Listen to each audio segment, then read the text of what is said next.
Welcome to another exciting episode of Doug's Electronic Repair Bench.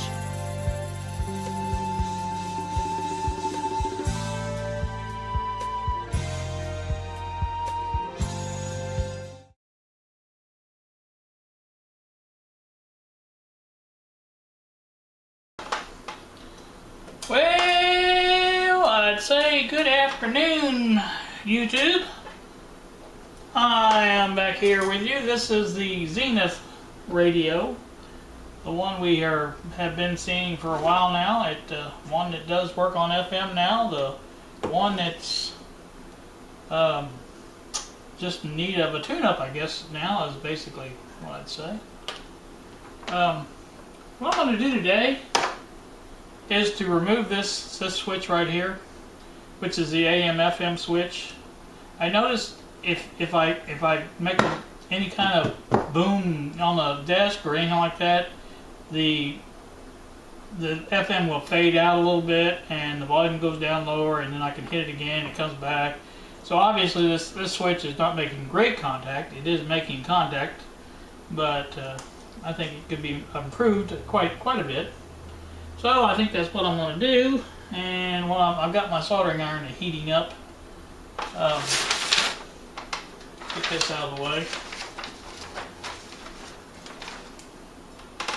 Yeah, it's much better. Girls have been here and cleaned, and things are not in the same spot I left them in. These two things here were on the table over there. They do not like my table with anything but the cars on them. I don't know why, but that's just the way it seems to be. Going to, well, if I can get the pointer. These are the places. This is the switch. 1, 2, 3, 4, 5, 6. I may take this one out also. That's the AFC switch.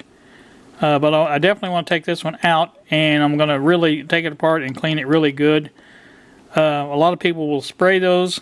I like to take them apart and clean them properly, if at all possible. So that's what I'm going to be doing. I think those 6 will let the switch come out fairly easily and let you get in on the action here. Let's see if I can't do this without the aid of the light magnifying glass. Yeah, it's melting now. That pretty much got all that. Let's go for this one. Takes a little longer to melt the solder when you don't put solder on the tip. Sometimes it doesn't even melt at all. There it goes. See, you can see it's liquid now. I like to get it good and liquefied before I stick that on there. You see, most of the solder comes away with the solder sucker, but there's always a little bit left. I try to get as much as I can with that solder sucker. And we'll try one more without putting any solder on there, see what that does.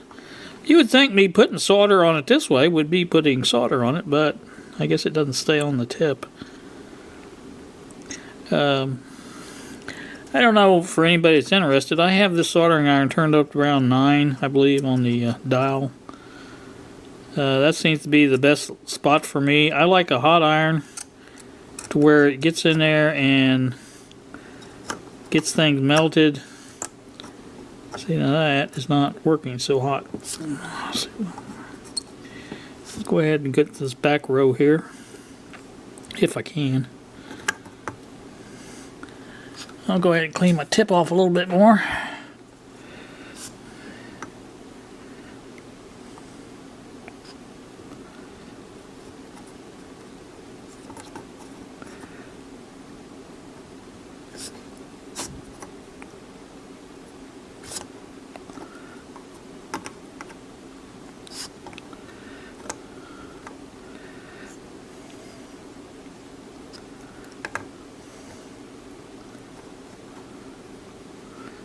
Starting to see double. I'll probably get this all done, and then I'll take the magnifying glass and see exactly how well I did, if I did well at all.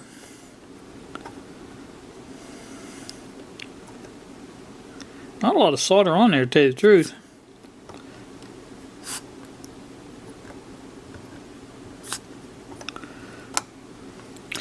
So let me clean that off, put that back in, and take this and look at it a little bit.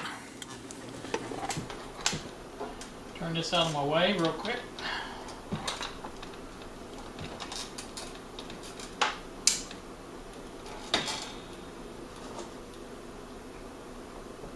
Yeah, let's see, got a couple of them out. Didn't get that one at all. So, go back and do that one again. Not sure why that didn't work, but I'm going to do it with the light this time, see if I can get a little bit better.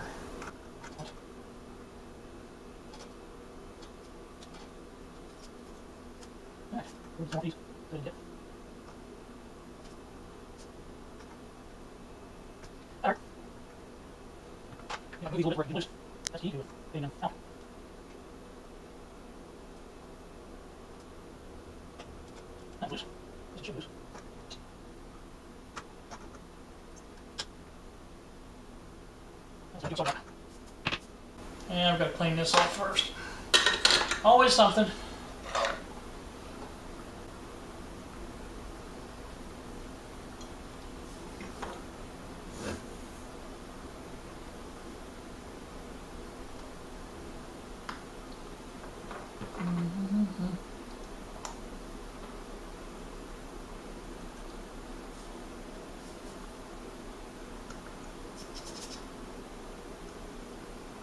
I need to clean this out of the, take the solder out of the sucker, because I think when I turn it over, all that solder runs right back down into it.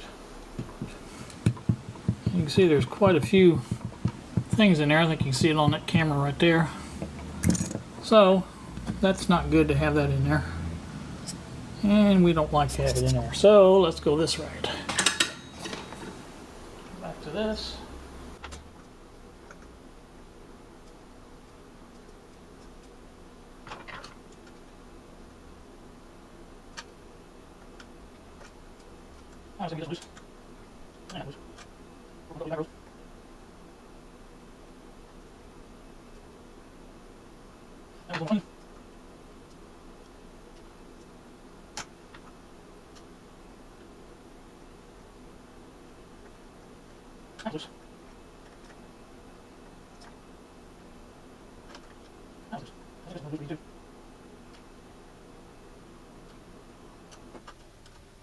I think they're all fairly loose.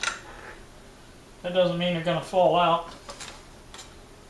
As you probably gathered, nothing ever is easy.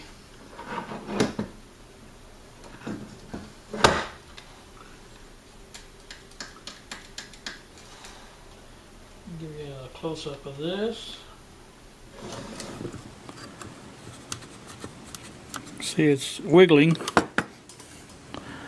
See if I can get some more wiggle room in there.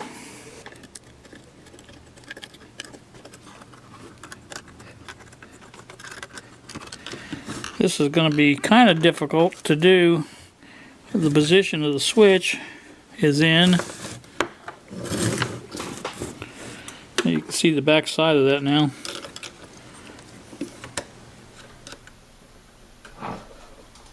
Now there should be plenty of room to get that switch out of there. I think it's just holding up on the solder joints is what it is. I think it's that one in the middle, not giving too good. There it is. Yep. Alright. That's out now. Turn this back on, give you a little close-up of this.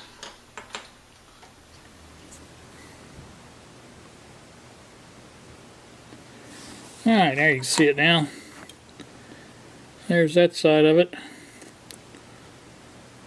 You see those 4 tabs? I point to those. Right here and here and here and here. That's what takes that switch apart. Now there'll be little springs in there more than likely. So you really kind of got to be careful when you do this, so as not to lose the springs. One of the reasons I want to clean it or take this apart to clean it is I want to use alcohol in this. That's just my preferred cleaner for stuff like this.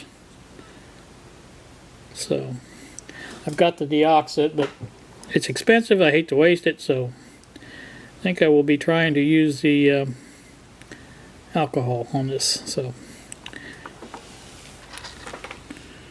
all right, looking at the switch now that's all apart, we can see that underneath this part is a spring, or maybe it's just the metal itself is springy. But this is what makes contact with these over here, and you can see how dirty that is. It's just filthy dirty. So let me see if I can zoom in on it a little bit.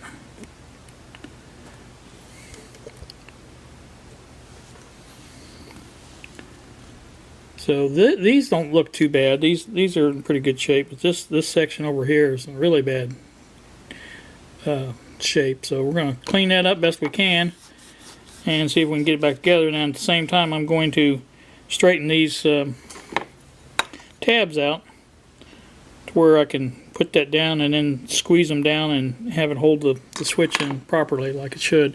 You don't want these are just like the potentiometer tabs. In fact, these are a little bit heavier than those, but you don't want to work these things too many times. I'd say if this has not been cleaned before, this should be the last time it's cleaned like this. So that's the way that works. So I may take one of these out and just see what's underneath it. I can't see if it's a spring or if it's just the spring metal of the switch contact that does that. So alright, there's that top row there is just alcohol and a Q-tip. As you can see, it cleaned up quite a bit from what it was at the bottom. So that should be just fine once I get the bottom row cleaned up also. You can see the Q-tip. Gets kind of dirty doing that. But it's what you need to do. So, and the spring contact is the spring of the spring of this is all it is. It's got a S bent into an S shape there, and that's what causes the spring action of that. This little that just goes up on the on them two holes right there, and it just fits in there to makes the switch click is basically what that does. So, all right. Enough of that, so I'm going to turn this off and finish up cleaning, and then we'll show you what it looks like. Alright, I got the switch back together. And what we're going to do is spray a little deoxit in there. Give it a little lubrication properties. I didn't really mean to spray that much.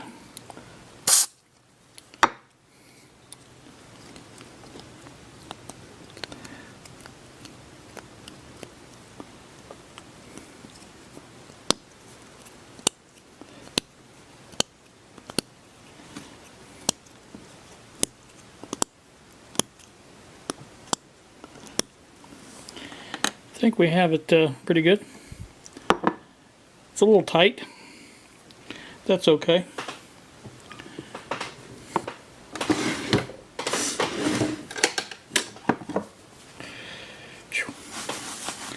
The deoxit really comes out of there. There we go. Snap, snap, snap. Yeah, that works real nice. I'll clean the excess off of this. So that's how you clean a switch. If you want to do it the good way, I mean, get it done properly. So, next thing to do is slide that back in there. I think it'll go in a lot easier than it came out, so let's turn this off. That's in there now. If it didn't knock the trace off, we'll be alright.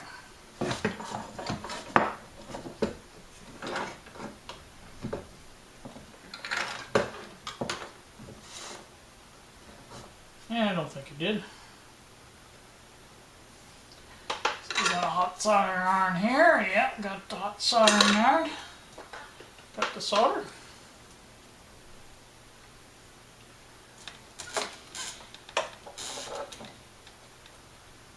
See what I can do to get the soft solder back in.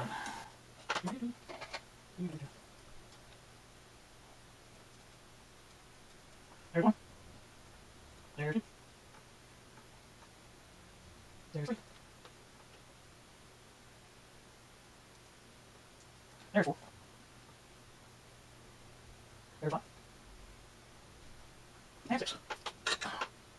That, my friends, is back in there. I'll put this little thing on before I forget that.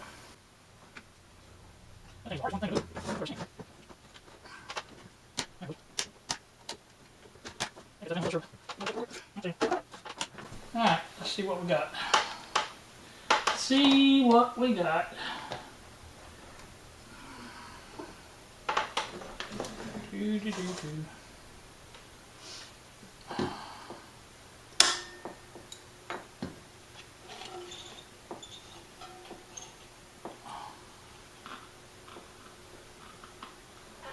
Volts.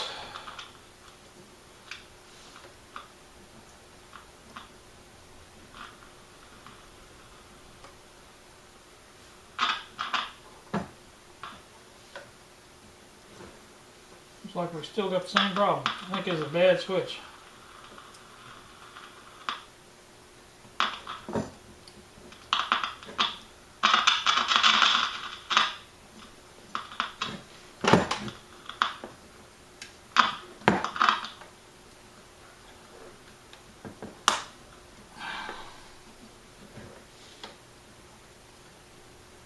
Yeah, not getting anything there.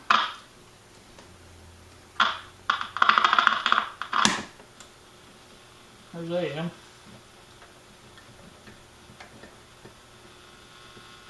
Getting anything in AM.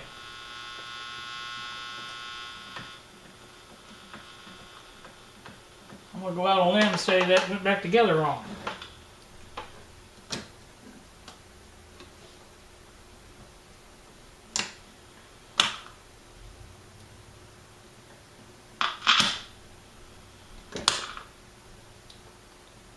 Yep, all it could be.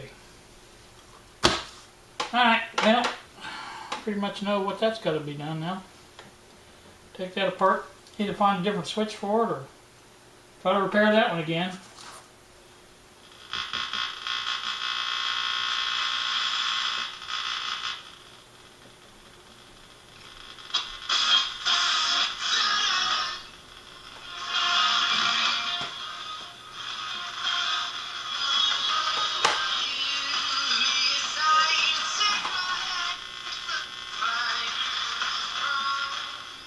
Alright, AM's working, so it can't be the switch.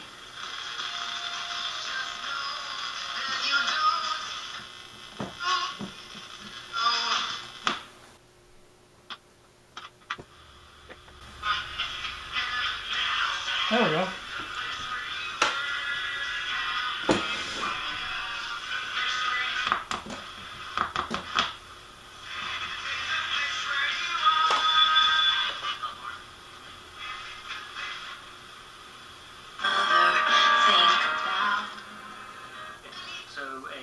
Documentary on radioactivity as well, so we hope around the Okay, it's working on both A and M. That switch is still not right though. Not really sure what I'm going to do with it. I may go ahead and get the other one out and see what it does. But this one's definitely going to have a little more work. You've been listening to the reports. I think we will play out with more from Dave.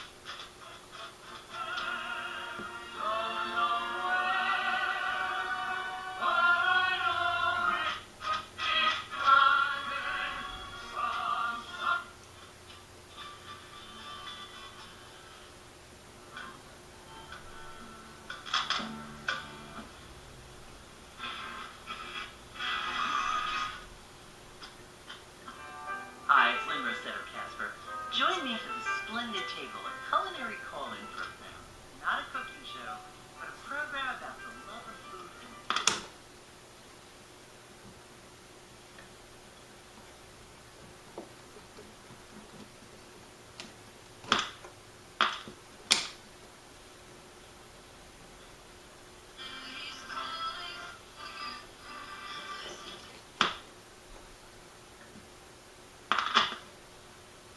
and translator 7LBH at 101 Wilmington and available on WFIU.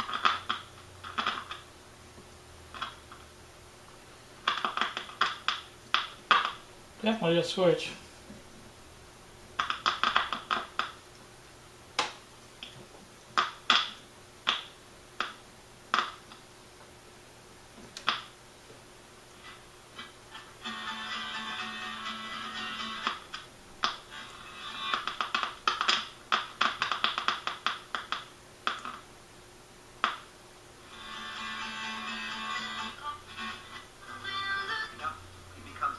Works good when it's connected. Once again, after last night's violent So, protest over a far-right commentator. voltage on the Variac is 113.2. Civilians are caught in the middle. So it's close enough. Seen my children and grandchildren for years. I can't sleep at night.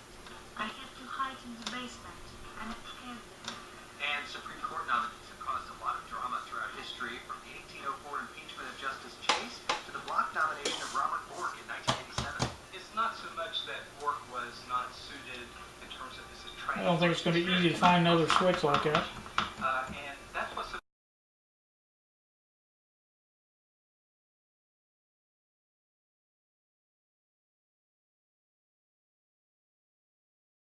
much of the debates are about today. This first. I'm going to try to redo that one Live again. from NPR News in Washington, I'm Louise Schiavone. The White House is standing by tough language directed at Iran following a recent Iranian ballistic missile test. In a tweet, President Trump echoed security advisors So, stating that Iran quoted. that's enough for that. And I'll have to get ready to go get them girls here in a little bit.